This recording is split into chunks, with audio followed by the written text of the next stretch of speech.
ever since last time we started talking to new people who don't know about our business. The learning point we had was we're able to know what we can do next. Today morning when I was talking to one of the ladies, she has a boutique.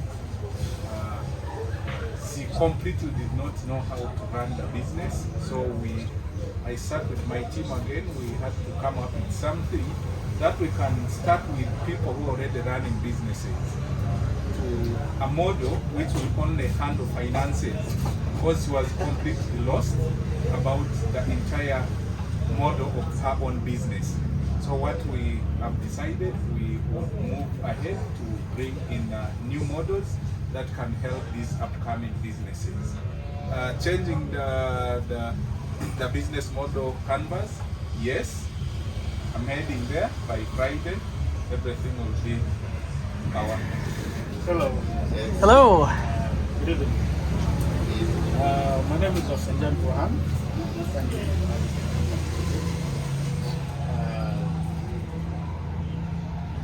Since Monday, the last time we were here, I've been really caught up doing things here and there. And I didn't really have the time to interview any other person, any client. But of course, we are putting much more emphasis, as I've always said in our previous sessions, in developing our digital layout system to make it better and much more efficient so as we can serve our farmers better. And our business model canvas has still remained the same. It's not changing, but rather these sessions are helping us to make it much more better, and we can be able to pitch it better to potential investors or people that are willing to give us some grants to support the smallholder farmers. And then looking forward, I think I'll be working more on the fish deck for Friday, maybe today and tomorrow. So I'll be taking advantage of the office hours to maybe find it better. Good evening. Good evening. I'm Ben Manuel, Lion Events. I talked to two people. They came to me. One came yesterday, one was this morning. It was a general chat, and I kept on thinking their mind what they expect out of my services. At the end of it, at the end of the discussions, I got the deals. One is for next Saturday after this one, and one is in a more future date. I've been paying attention and trying to exercise and practice the few steps that we've learned here. And I'm so thankful. I would say this few weeks here has opened my mind to see my business and approach it in a different direction. About changing the business model canvas, obviously I'm going to, the way I see, I'm going to handle bits and cut down some assumptions and see how to strengthen and focus so that I can properly. That's it. Thank you.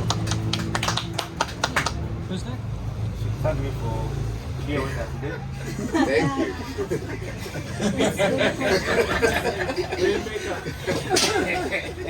you.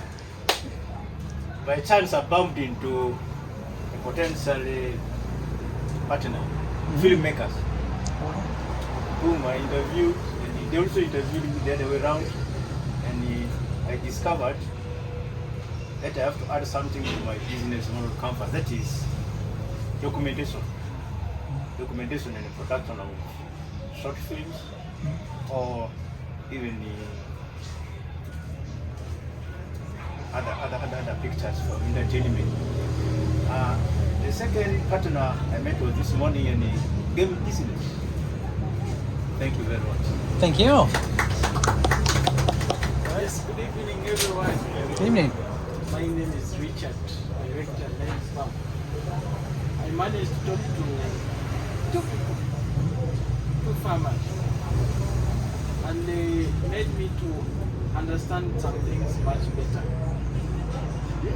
One of them emphasized the aspect of creating awareness of my product.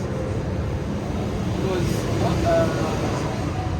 most of the new people I get are from referrals. So when they see the product out there, they start looking for me.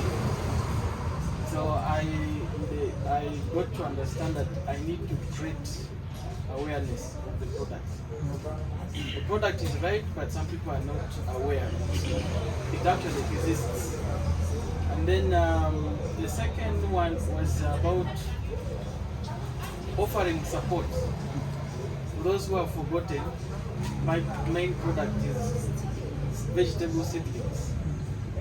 So when I sell the seedlings, the aspect of following up on how this seedling is going to be managed in the main garden until the time of maturity is also very key. One of the farmers actually opened my eyes. Instead of me targeting commercial farmers, actually someone who starts with the kitchen garden, I can make that person become a commercial farmer. So someone can come and pick a few seedlings, but if I take this person through the management until harvest and seal the result, then they get inspired to scale up, which also widens my business base. So those are two things I really learned, and yeah, it is helping me improve on my business in the campus. Thank you. Good evening. So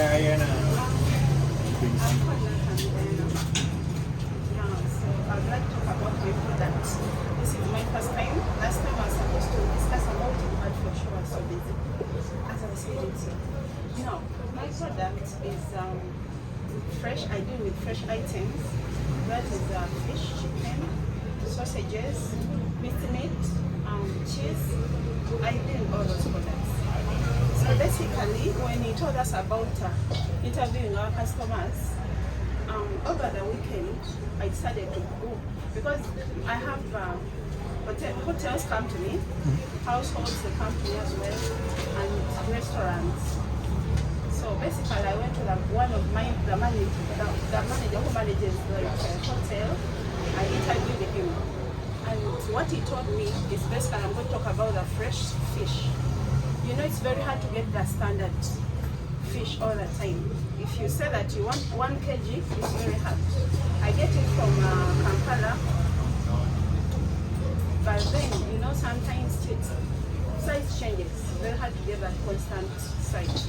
So when I talked with him, he told me the only challenge he has is in sizes, but the quality is okay. Because I get it from Lake Victoria, and they don't use fish ponds, but it's Lake Victoria. So another thing, what he said is the supplies. They want to get in big quality, bulky. So sometimes they come to me like they want bulky when I don't have enough stock. So basically what I learned is I need to call my suppliers to be like sending me standard sizes. Whereby if it doesn't measure, it should not send me. They should send standard prices because I'm missing a lot in here. Then another thing, I learned that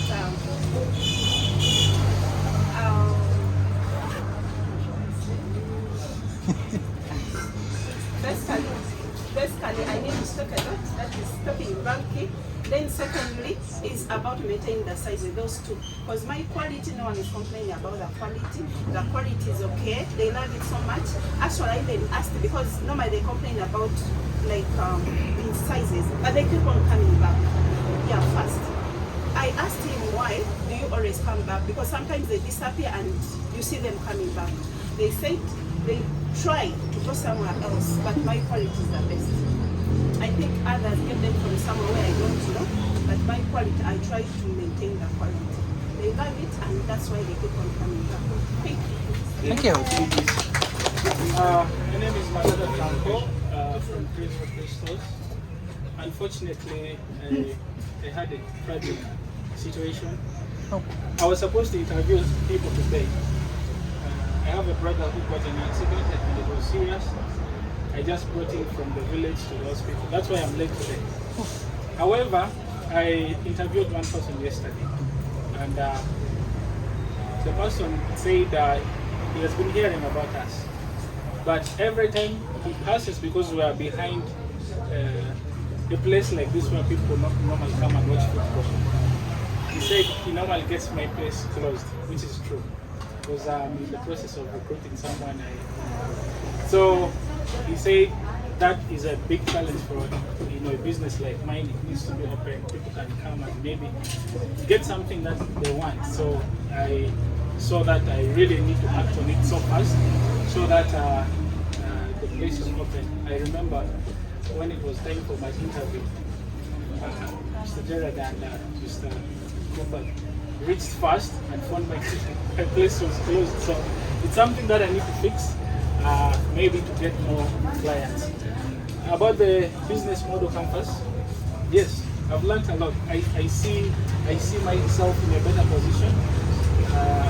I think given it time that after these training sessions, I'm going to do a lot. Getting someone there and the rest of the things where I had loopholes, I think it's going to be okay. Thank you. Thank you. Added to us, specifically products. My name is Uncle Bugatas. I managed to interact with a few clients. The least one was one of the classmates here. So they have been hearing about the fruit crops and seen, but one of the things is the location bit of it. They really need to know where and how best they can easily access, like a shop where they can easily access. Then I given them options, but each and every has a variety of choices whenever it comes to quality or the products. So I'm going to sit down and really work on that one. And that's one challenging thing I've been facing with most of my clients, about the bit of the location where I particularly locate my products, which I've learned a lot. And then basing on the changes, yeah, I have things which I really need to change out from the business model canvas, so as to see that I'm on track with my activities or my business. Thank you very much. Thank you. Good evening. Good evening. My name is Jacob Knapp.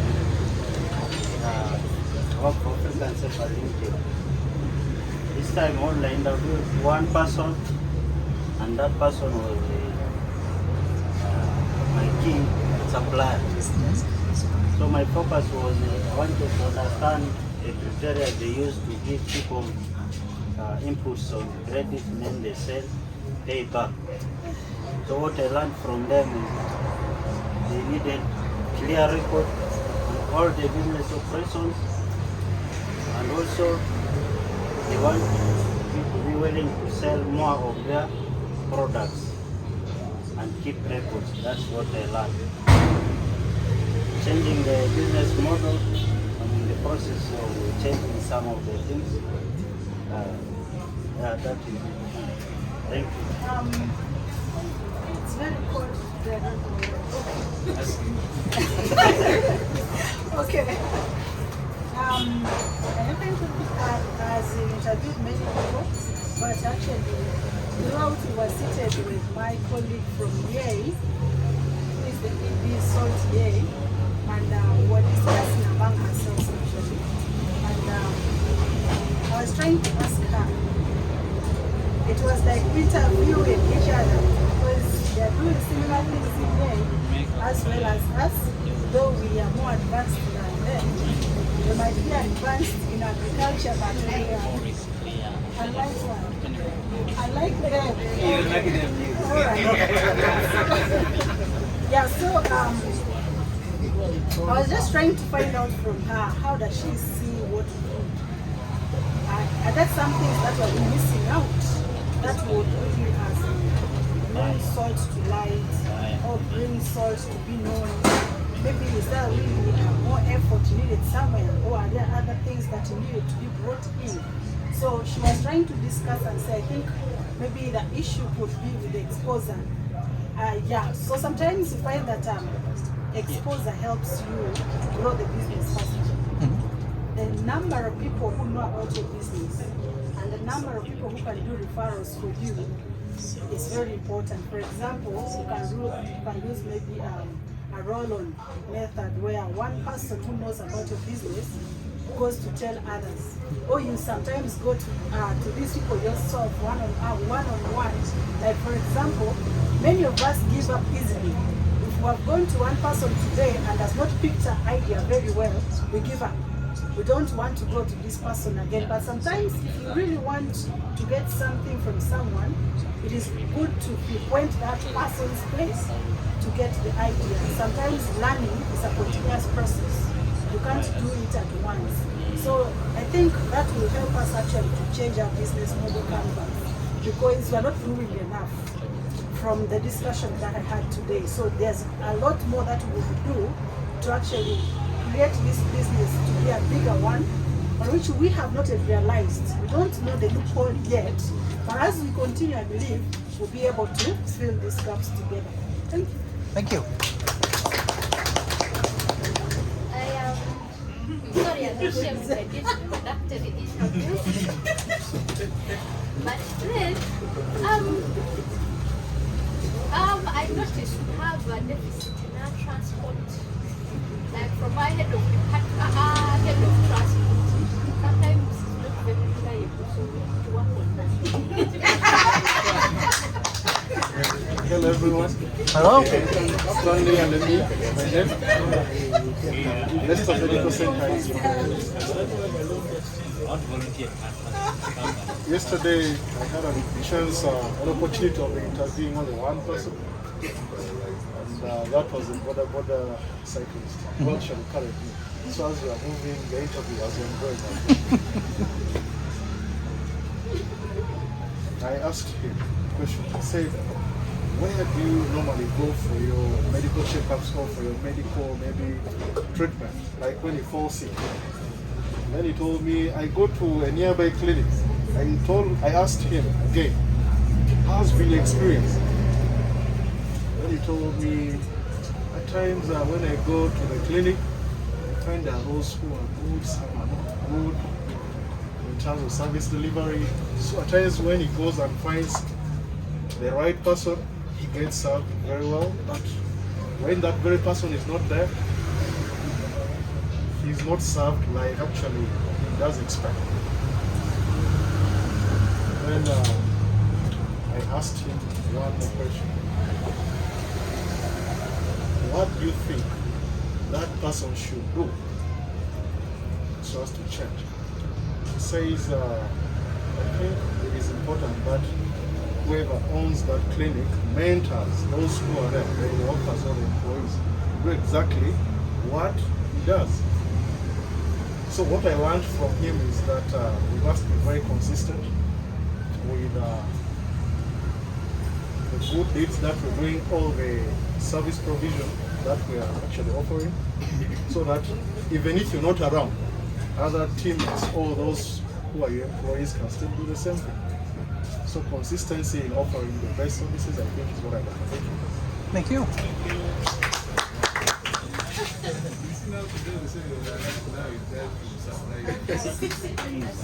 She's the master, of course. Hi. So, in line with my business, I spoke to a few people, clients, and got some.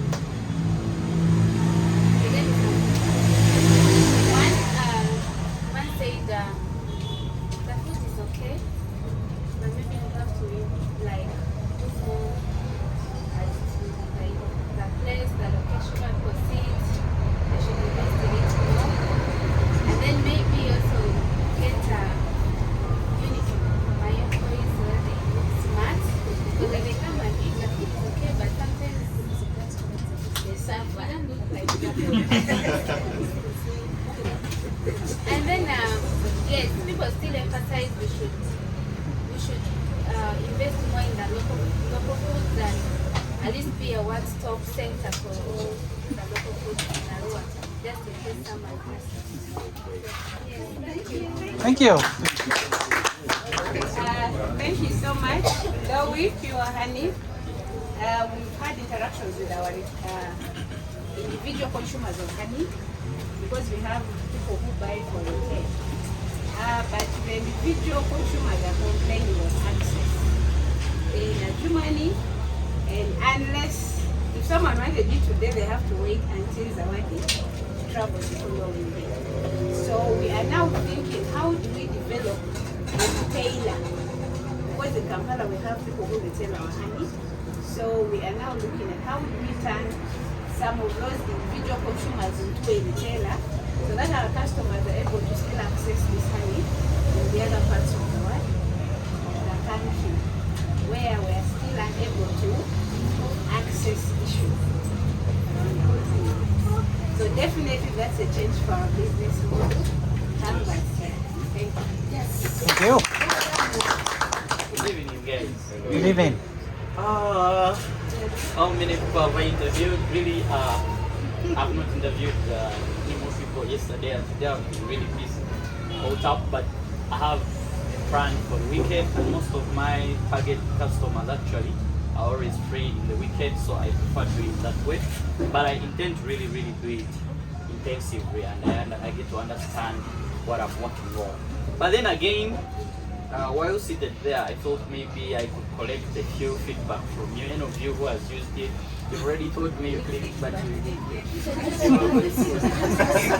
sure. I clicked too. Okay. If you have any challenges, really, you can get me, and then you can help. If you have data?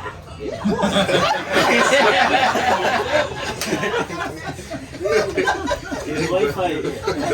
There's Wi-Fi here. So you guys, feedback from you is also important. No, my app is simple to use, and registration is really as simple as if you have a Gmail account in 1 minute. One step, and then you're in it. Yes, please. I use your amazing app. I think the feedback I can give is that you should create I don't know, like unofficial line that some people who can't access internet sometimes they can still order, so that you have more channels of making orders. Like sometimes I don't have internet, say my smartphone has shut down, but I'm hungry, so I should be able to follow just the line. So, And Becky wants to be the secretary handling. Private lady. Actually, but no, we'll discuss it. Yes, actually, I want to concur with what you are saying. I've been working with Ogagate. I think you will. I'm very welcome, Alan. In our app, we don't really get a lot of clients most times. We had an official line that people would love to call to make their orders. So what he's saying is basically true. If you can have that, so that maybe people who don't have, they may have smartphones. Sometimes they don't have, but can still just access your service through the phone. Really important. Thank you. That's important indeed. Thank you so much. Excellent. good evening. Evening. My name is Thomas Kagame. I'm here for Loans. I've talked to a number of people as far as changing the business model canvas. I'm interested in pain. The things that have changed the new information I got. I got clients who are interested in giving loans in the form of assets. Some of the clients who are in the informal sector, which is largely unbanked, can access capital to buy things like motorbikes. So one of them told me it would be amazing if the company can buy bikes and give to them, and then they pay to install them. And that was amazing. Brilliant idea.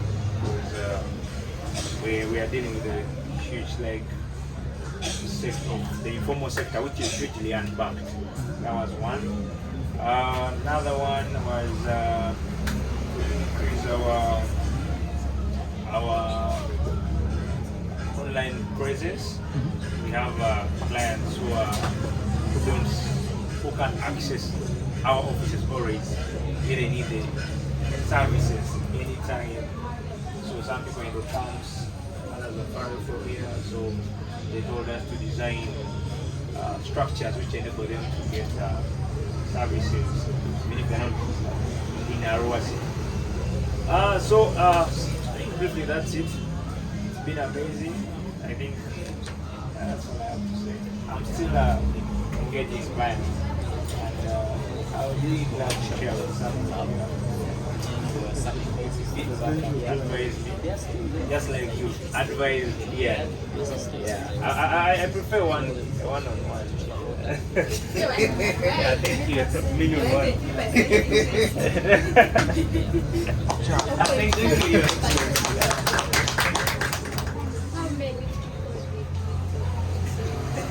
No, I didn't talk to anyone. But as I said during the last class, you bring the whole thing, get to details about the customer. And I'm still on it. Thank you. Thank you.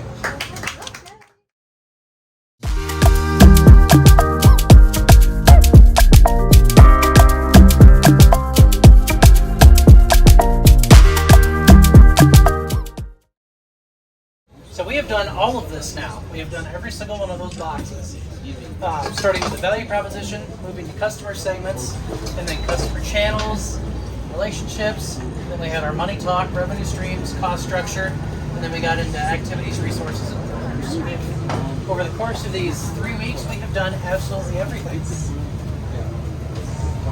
So, value propositions, if you remember, what pains does your solution eliminate for the customer, or what gains does your solution create for the customer? So, you're taking away things that annoy people or really are bothering them, or you're giving them things that either they need, in the case of food, shelter perhaps, or you're giving them something that they really want. Maybe they want a new piece of technology or a new pair of shoes or that sort of thing. So you're doing something for the customer.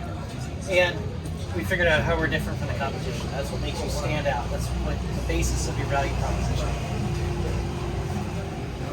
And then the next lecture we went on to customer segments.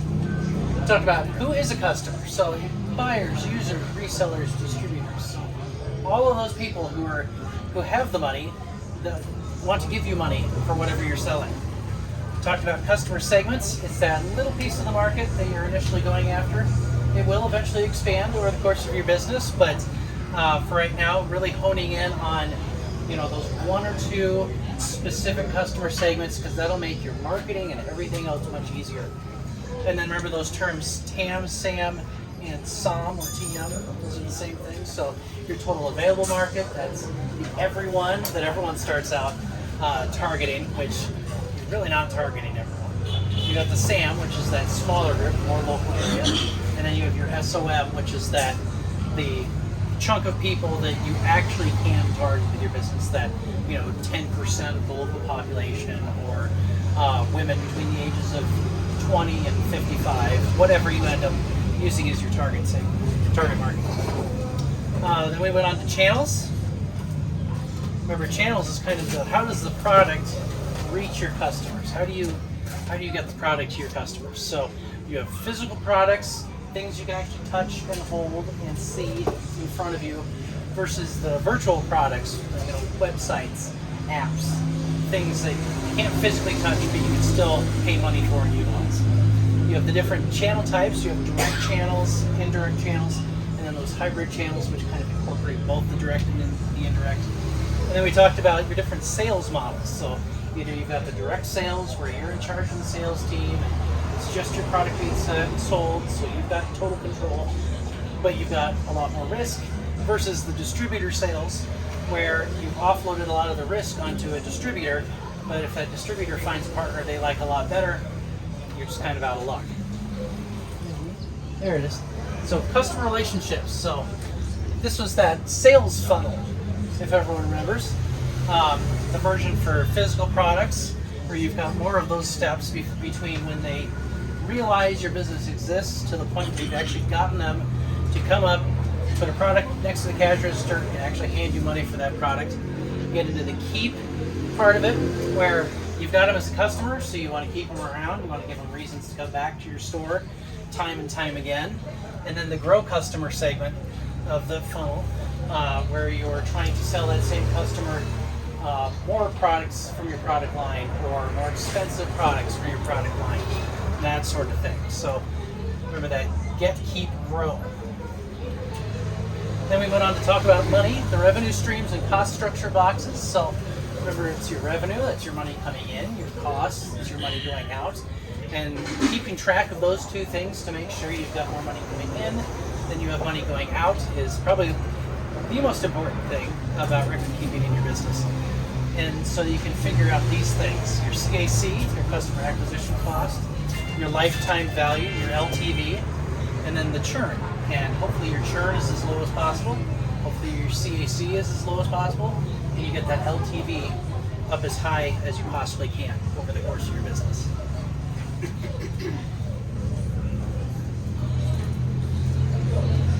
And then we get into the last three boxes, the key activities, partners, and resources. So the differences between these, the key activities, that's the stuff you have to do in order to get your business model to actually work.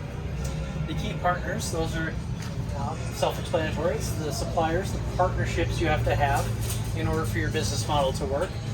And then those key resources, those are those things that your company has to have in order for your business model to work. So the things that you're renting, the things that you bought and you own for your business, the people who work for you, and that sort of thing.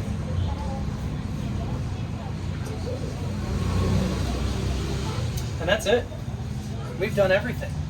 So now is the time where we can start talking about those PowerPoint presentations that you're all going to get up and do wonderfully presenting. All right, so let's go through what I suggest is in your presentations. This is not a requirement that all these things are in your presentation. It's just a good way to get across, especially if you end up presenting to an NGO or an investor or that sort of thing. What sort of stuff should be in a PowerPoint presentation if you're in that situation. But so this is a suggestion. If you want to talk, kind of tell your story, you want to have a lot of photos in your presentation, that's fine too. But this is the basic number of slides. There's 13 of them that really get across everything you've learned these last 3 weeks and really encompasses your entire business. So you start with a slide with your logo, company name, whatever you want to have on there. Another slide that then has your problem statement. So what problem is your business solving? And then that value proposition statement that we spent so much time on that first week. That's slide 3. Your solution, how you're solving the problem. We go on slide 4. The market opportunity, so that's that TAM, SAM, SOM. That goes on slide 5. Channels on slide 6. Customer relationships, slide 7. Your revenue streams and cost structure, so your basic money. I'm not looking for exact numbers with any of these things, but just kind of how money's coming in, how money is going out. Your competitive analysis on slide 9. Your timeline, so that's what you'd like to do in the next 3 to 6 months. So you can talk about what you've done, maybe what you've done in the last 6 months, what you're going to do in the next 6 months. Your ask, so that's something, especially because these are going to be recorded, and you can have American investors, investors elsewhere around the world see this thing. So not only are you requesting certain things from maybe people in the audience, live audience on Friday, but also think about, if you get some Americans involved, what would you ask them for support for your business? I always like to have a slide in there with a picture of your team, or if you can't get a full picture of your team, maybe individual pictures of the people who help make your business go. And then your last slide always has your contact information so that people can get in touch with you after the presentation. So we're going to go through these one by one. Awesome. So, like I said, the first slide, company name. Just something to identify you and your company at that beginning of the presentation. I don't usually put the contact information at the beginning. I usually save that until the end. So just your logo, your company name, whatever you want to have on that first slide. And then problem. Tell us the story. Tell us the reason, the reason your business exists is because you're trying to solve a problem. So talk about the pains that you're eliminating, the gains that you're providing from your value proposition canvas. And this is really how you, through that story, that's how you capture the attention of the audience.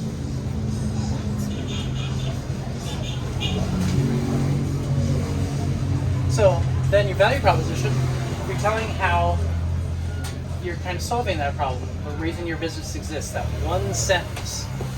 It's from your value propositions ad-lib statement sheet. Talk about how you're removing pain or increasing gain in that value proposition statement. But don't talk about your competition just yet. Then you get into your solution. This is where you can talk about what you sell, you talk about what you've developed, that sort of thing. It's always nice to have pictures. So, especially folks in agriculture, if you've got pictures of what you're doing, really anyone, if you've got any merchandise, it's neat to have pictures of that. If you have a tech product, an app, you show mock-ups of your app or screenshots of the app since it's already developed. I'm going to advise against any sort of live demo of your app because if it can go wrong, it will go wrong. So pictures are good. Here. If you have physical products, bring them. Show them to the audience. I know a number of you have physical products. You really should bring them with you and show them off to the audience. Market opportunity. Like I said, this is your TAM, SAM, and order market, SOM. The best way to display it is that, that 3 circles like you have in your course outline. If you're able to do that. And I'm not looking for exact numbers. I'm just looking for, biggest, your TAM is your biggest group, and your SOM is your smallest group with your SAM, something in the middle. Yes? Just adding on that, why this is important, if say you are pitching to an investor, they want to know before they invest in your business that you are working in a market that has the potential to grow. That you're working in a market that if they invest their money, there's enough opportunity or enough time for the money that they put in to actually come back. So that's why we went through that. You need to know what is the size of the market that you're working in, what's the size of the opportunity.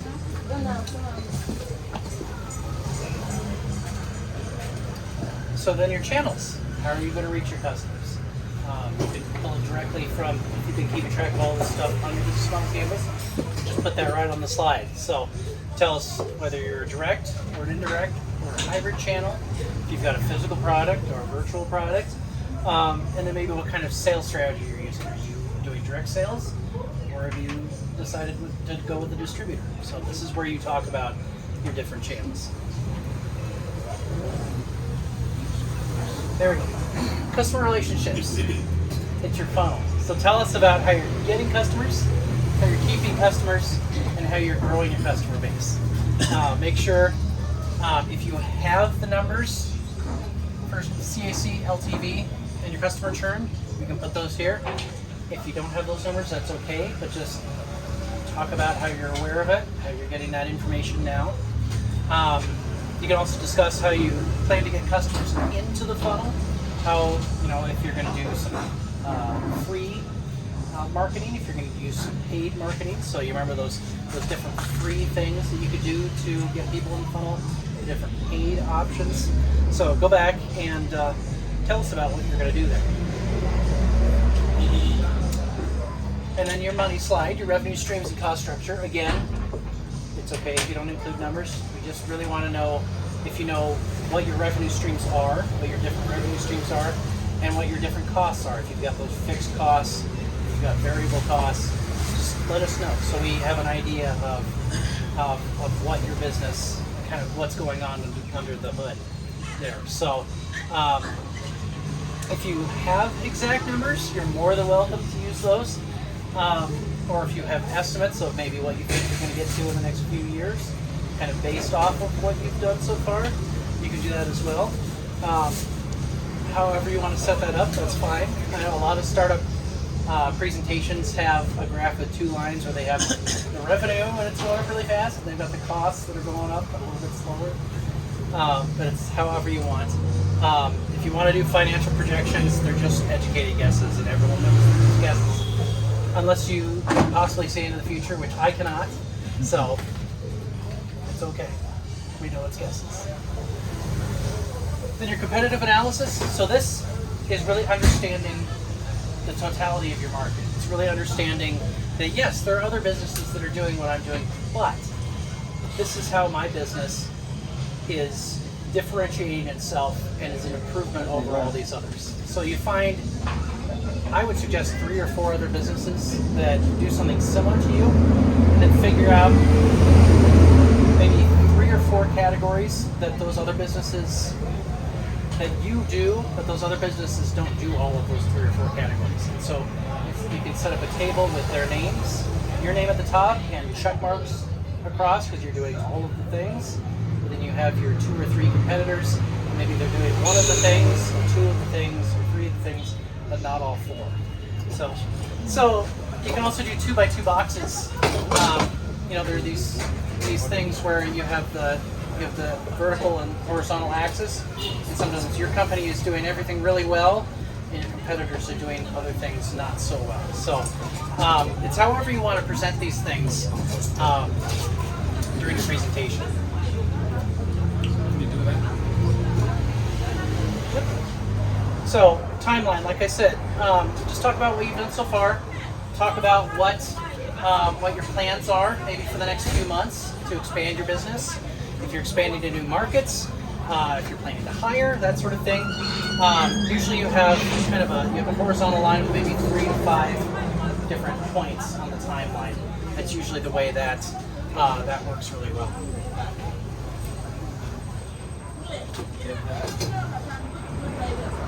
So your ask, what would you like your audience to do? Do you want them to go to your website? Do you want them to subscribe to your mailing list? Do you have a Facebook page or a Twitter feed or that sort of thing? So have them, whatever you want the audience to do. And then if you have a website, this is where you can direct people to your website. If you want to collect email addresses to follow up with customer discovery or phone numbers or that sort of thing, that is what you do here. So that's your ask. And then remember, like I said, the American audience that's going to be watching this might be interested in investing. So if you're looking for investment money, definitely talk about that here during the ask. When you're asking for investment money, you also have to be clear what you're going to use that money to do. Right. And so, like I said, Want to go back? Yep. Your team. So a picture of you and the rest of your team with your names. This is where you put that because you want to, some operations are just one person and that's fine. So you can just talk about, maybe how you got into it if you're a one-person operation. Otherwise, you're going to have other people involved. So this is where you can talk about how your team has helped you get where you are today. So you can put qualifications on there, titles like, if one person is the CEO, and the other person is, the head of marketing or the head of sales. This is where you put those sort of things, just so the folks that are in the audience can understand how your business came together. And then your closing slide, this is where you have your contact information because you want people to follow up with you after this presentation. So you can include your logo and your company name on this slide as well. Just copy and paste that from the first slide, but the only addition is to have your contact information on there as well. So yeah, so those are the 13 slides. Again, this is a suggestion. You don't have to have all of these things, but this is what people tend to have in their PowerPoint presentations back in the US. So, demo day, it's going to be 7 minutes maximum. We're going to cut you off at 7 minutes. Because if we don't cut you off at 7 minutes, demo day is going to go on for 6 hours, and nobody wants that. We're going to film all the presentations. They're going to be put together in a demo day video for an American/international audience. I'll be doing that when I get back to the US. Presentations are also going to be separated into their own video packages. That's the reason I'm having all of you go through and do interviews, so we can put all these things together into neat little videos that I can send you all the links to. And I'll have those done probably late September, early October. if all goes as planned. So, your last homework assignment is to continue your customer discovery, but also build that slide deck, build that PowerPoint presentation in the next 2 days. So if you haven't started, now is the time to start. If you want to practice your presentation, we'll be around tomorrow for office hours. So, any questions? This is the last slide of the slides I have. So, any questions? Coming tomorrow. Yeah. Really, if you want anyone to look at your presentation, drop by tomorrow. If you don't have a computer with PowerPoint on it, Google Slides works on your phone. So that is an option. Because I know some people may not have computers, so that is an option. It works on both Android and iOS. So if you need help with that stuff, just let me know.